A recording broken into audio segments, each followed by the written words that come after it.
BBQ அமால் காப்பகத்தை சேர்ந்த 7 வயது சிறுவன் நேற்று ஜலான் அப்துல் ரஹ்மான் அண்டாக்கில் உள்ள ஒரு பள்ளிக்கு வெளியே அவனது வகுப்பு தோழனின் தந்தையால் தாக்கப்பட்டதாக கூறப்படுகிறது. அந்த சந்தேக நபர் அமீர் என்று அழைக்கப்படும் சிறுவனை பள்ளியின் உள்ளே இருந்து காதை பிடித்து வெளியே உள்ள வளாகத்திற்கு இழுத்து சென்று பின்னர் 2 முறை அறைந்ததோடு அவனது தலையை சுவரில் மோதியதாக அந்த காப்பகத்தின் பேச்சாளர் ஒருவர் தெரிவித்தார். மதியம் மணி 12:50க்கு நடந்ததாக கூறப்படும் இந்த தாக்குதலில் அமீரின் தலையில் காயங்கள் ஏற்பட்டதோடு அவனுக்கு பொது மருத்துவமனையில் மருத்துவ சிகிச்சை வழங்கப்பட்டது.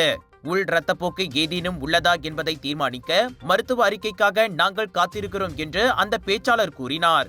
ஒரு மாணவர் எவ்வளவு குறும்புக்காரனாக இருந்தாலும் பள்ளியை கட்டொழுங்கு விவகாரத்தை கையாள வேண்டுமே தவிர இதர பெற்றோர் வன்முறையில் ஈடுபடக்கூடாது. பாதிக்கப்பட்டவர் 2 உடன்பிறப்புகளுடன் பெற்றோர் அல்லாத அனாதையாவார். அவர்கள் இருவரும் சமூக நலத்துறையால் அங்கு வைக்கப்பட்ட பிறகு தங்கும் இடத்தில் வசிக்கிறார்கள் என்று அந்த காப்பகத்தின் பேச்சாளர் மேலும் கூறினார்.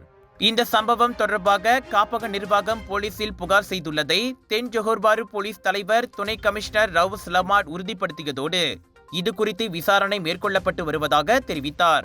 உங்கள் சிறந்த ஆரோக்கியத்திற்கு அளவான எண்ணெயுடன் சிறந்த முறையில் தயாரிக்கப்பட்ட சைவம் அசைவத்திற்கும் பொருந்தும் சூப்பர் ஊறுகாய், பச்சை கொடி சிவப்பு மீன் சின்னம் கொண்ட ஸ்ரீ மீனாட்சி ஊறுகாய்.